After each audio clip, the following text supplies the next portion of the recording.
My name is Valerie, and I've never been the kind of person who could just sit back and watch injustice happen. I've always been the quiet one, the one who followed the rules, who played it safe. But that all changed the day I made a choice that would turn my life upside down. I've been working at a prestigious salon for months, convinced it was the break I'd been waiting for. But when a woman walked into the salon, disheveled, clearly down on her luck, and just asking for a simple haircut before her job interview, everything changed. The manager, Jennifer, threw her out. No compassion, no second chances. She wasn't our type, according to her. And in that moment, something inside me snapped. I didn't know what would happen next. I didn't know if I'd have a job by the end of the day. But what I did know was that I couldn't just stand by. I couldn't let someone be humiliated like that. I decided to take a stand, to help this woman and fight for what was right, even if it meant risking everything. Little did I know that one choice would set off a chain of events that would change my career, my future, and my entire life. I never thought I'd be standing up to the kind of people I once aspired to be like. It's not that I wasn't capable, it's that I was afraid. Afraid of losing my job, afraid of being judged, afraid of what people might say. But here I was, standing my ground in the face of everything I once thought I needed to succeed. I never expected a job in a salon to be my breakthrough. I grew up in a neighborhood where looking the part meant everything. When I finally got hired at a prestigious salon in the city, I thought it was the beginning of something big. A fancy salon, a high-end clientele, the perfect place to make my mark. I was the new girl, eager to prove myself, but deep down I knew there were certain things I would have to pretend not to see. Things like Jennifer, the manager who thought her high heels gave her the right to step on anyone who didn't fit her idea of appropriate. And Lisa, the stylist with the fake smile who judged everyone by their shoes. I thought I could survive it. I thought I could blend in, but now I wasn't sure anymore. It all started when a woman walked in off the street. She was disheveled, wearing torn clothes, her hair a mess. She looked like she'd been through a lot, but her eyes were determined. I could tell she had something important going in. I saw her stand there for a moment, trying to decide if she belonged here. I watched her take a breath and take a step forward, right into the lion's den. She didn't belong here, not according to the salon's standards. And I knew that, but something about her desperation struck me. And then Jennifer, with her smug grin, told her to leave. She didn't just ask, she ordered. "Not another step," she barked, her eyes narrowing like she was speaking to an animal, not a person. "You can't come in here. Go back to the streets where you belong. I won't have you infecting my salon with your hobo germs." I saw the homeless woman's face fall, but before she could turn away, something inside me snapped. I stood up. "Excuse me, miss, is everything okay?" I asked, walking toward her, my voice gentle. I didn't expect to say anything. I was just trying to help, to show some basic kindness. "Oh, I'm sorry, I'll move," she mumbled, turning to leave. No, you can stay here as long as you want. You seemed upset. "Do you want to talk about what happened?" I asked, my voice a little softer now. The whole situation felt wrong, but I didn't know how to fix it. I didn't know if I could fix it. The woman looked at me with hesitation, then nodded. "I just got my first job interview in over a year," she said, her voice cracking slightly. I wanted to look presentable, but the manager threw me out. My heart ached for her. I had been there in her shoes once. The idea of being judged for something so out of your control, it was cruel. "That's not right," I said, more to myself than to her. "I'm so sorry that happened to you." I paused, looking at the salon manager, my chest tightening. Jennifer was glaring at me, but there was no way I could let this slide. Not anymore. "Why don't you come back inside with me? I'll fix you up," I said, my words coming out more confidently than I felt. "I'll make sure you look great for your interview." "Are you sure?" She sounded hesitant. "I don't want to cause you any trouble." I smiled gently, determined. "No trouble at all. I'll take care of everything."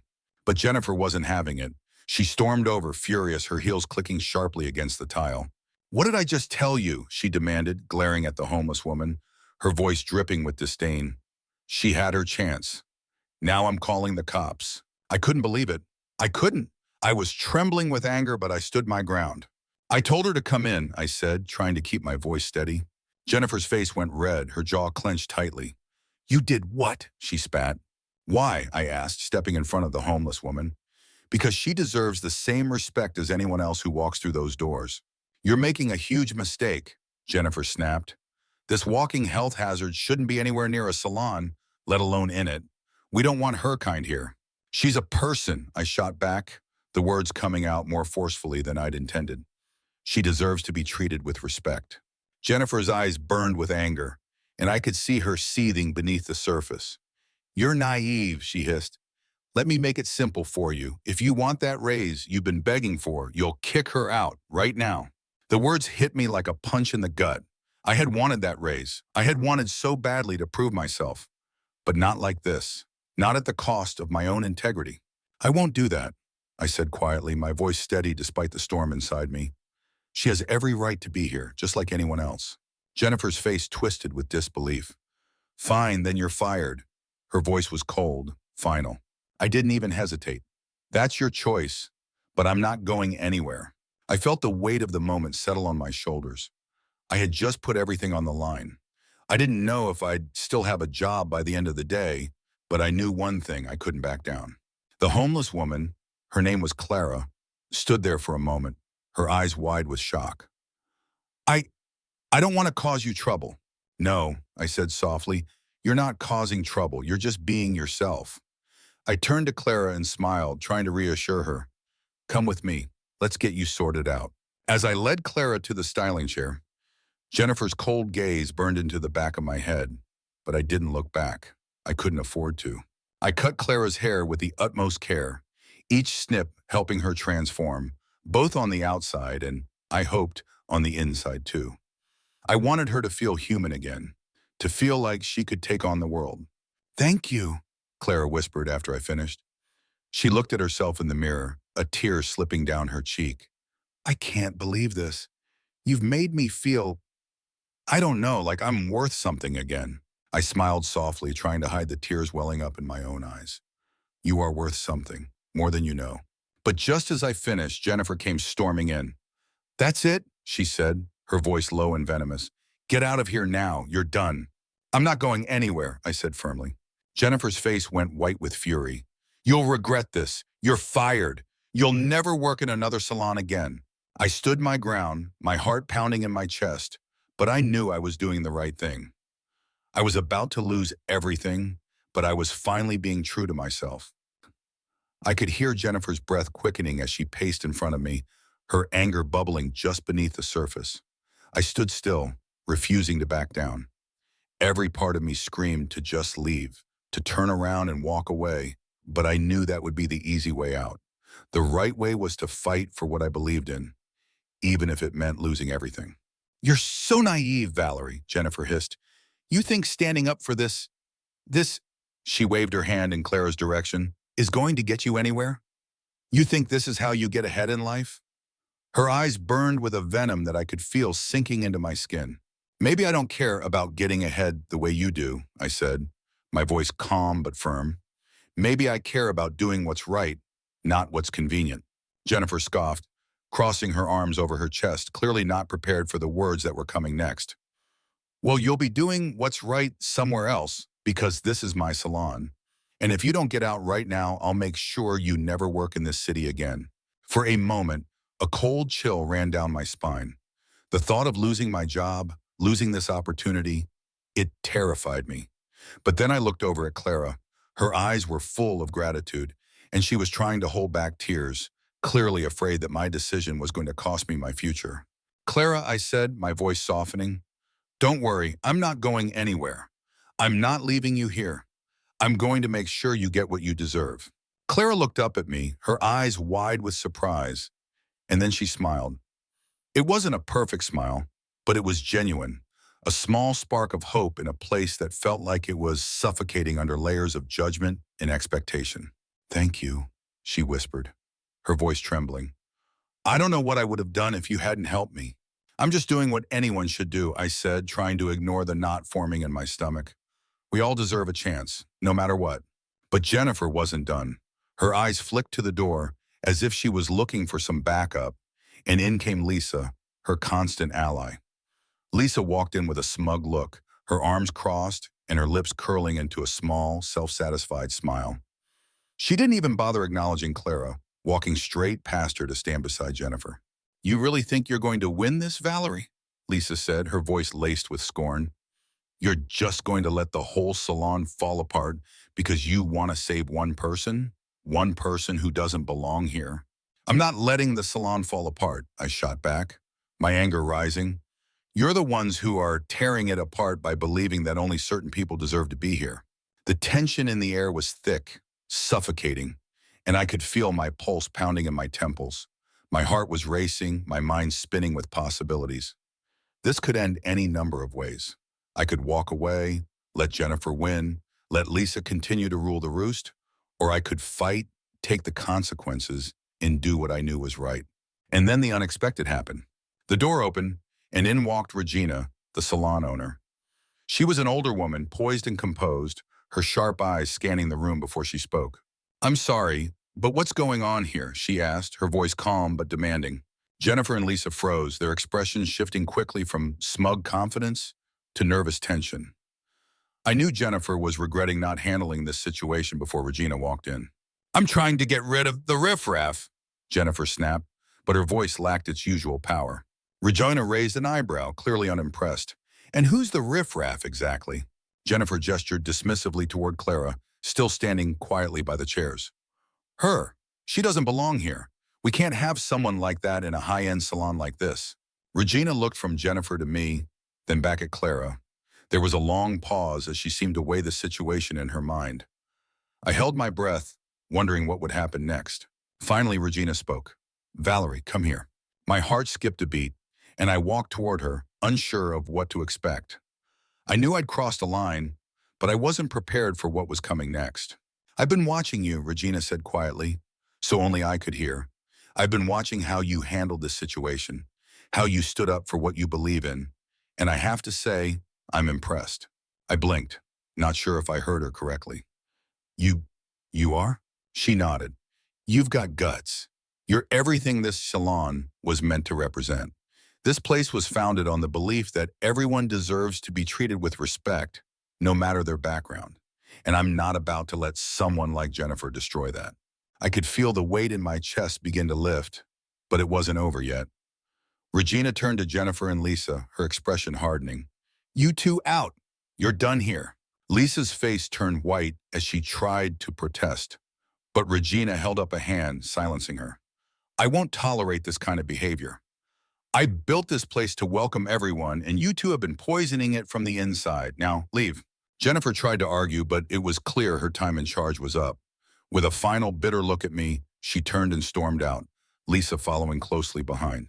Clara stepped forward, her face filled with disbelief. You did it. You really did it. I smiled, feeling a weight I hadn't realized I'd been carrying for years slowly lift off my shoulders. I couldn't have done it without you. Regina turned to me once more. As for you, Valerie, I want you to come with me. I've been thinking, and I think it's time we promoted you. Promoted? I repeated, stunned. Yes, she said. You're exactly the kind of person we need in charge. I'm offering you the position of manager here. The words hung in the air, and for a moment, I didn't know how to respond. I had thought that this would be the end, but it wasn't. It was the beginning. Clara grinned, giving me a hug, and I felt a strange mixture of relief and exhilaration. Oh, no. I was still in a bit of shock as Regina turned to leave the room, but her words hung in the air, reverberating like a distant echo. I'm offering you the position of manager here. It felt surreal. Me, manager. The idea was so foreign, so unexpected, I could barely wrap my head around it. But Clara's excited hug snapped me out of my daze. You did it, Valerie. You really did it, she exclaimed, her voice thick with emotion. The smile on her face, one of pure joy, only made me realize how much this moment meant. Not just for me, but for her, and maybe even for all of us who had been written off as invisible. Thank you, I said, my voice still shaky. I couldn't have done it without you, Clara. You didn't give up when everything seemed impossible. You kept your head up, and that's what helped me stand firm. She laughed softly, wiping away a tear. I just didn't want to let go of the one chance I had. You gave me that chance. It's more than I ever thought I'd get. I smiled, but deep down I knew this was only the beginning. I had a lot of work ahead of me, but for the first time in a long while, it felt like everything might just be possible. Maybe the salon would become something different, a place that truly embodied its original mission. As the day wore on, I felt the weight of the room shift. The tension had dissipated with Jennifer's departure, but there was a buzz now, a sense of hope among the employees and clients. A new energy was in the air. It was as if a toxic cloud had lifted and the space had room to breathe again. Later that afternoon, I sat down with Regina in her office. She had already started mapping out the new direction for the salon.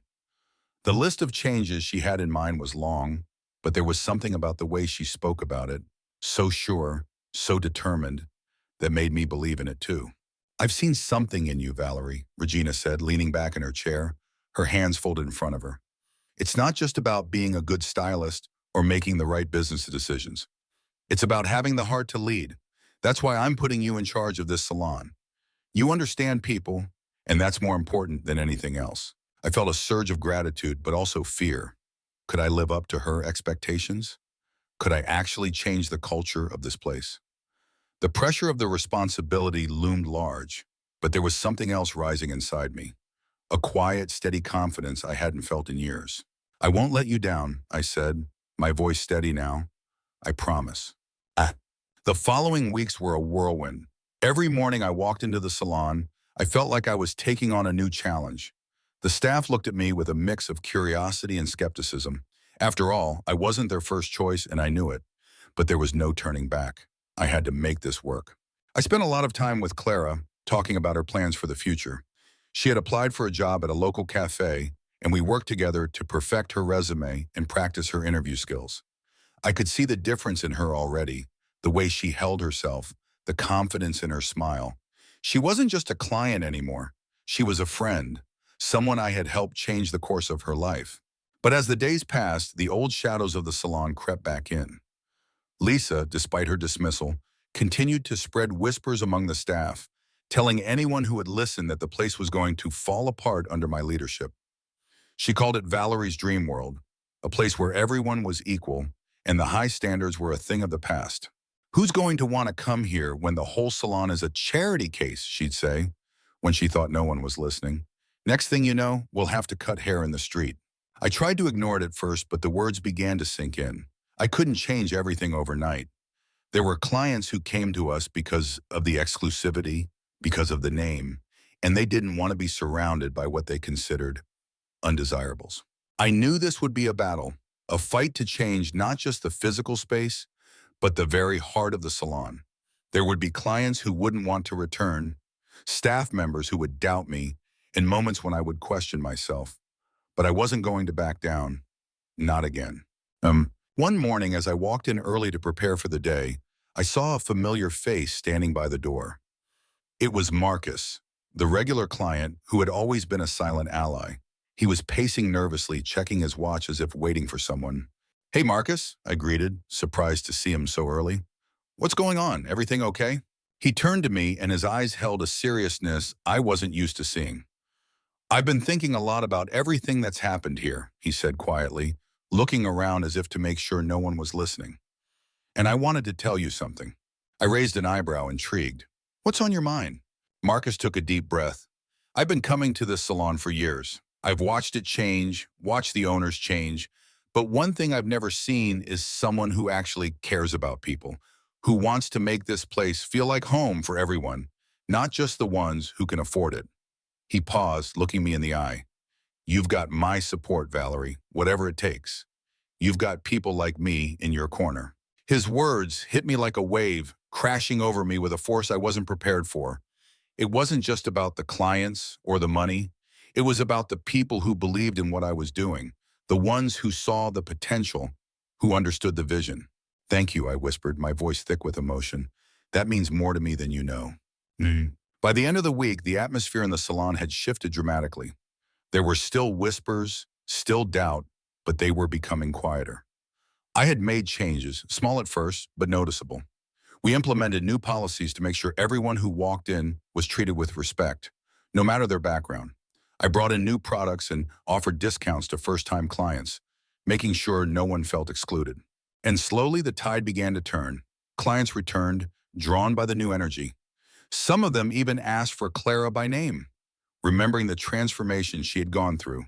And with each new positive interaction, the salon's reputation started to rebuild. I had no illusions. There would be more struggles ahead, more obstacles. But I knew now that I had the strength to face them. And more importantly, I knew I wasn't alone. As the weeks passed, the transformation of the salon became undeniable. Clients, once hesitant to return, now came back with smiles on their faces, excited to see the changes taking place. The atmosphere had shifted from a place of exclusivity to one of warmth and inclusion. I watched as the team worked together, each person contributing their talents and ideas to make this place better than it had ever been. I had proven something to myself.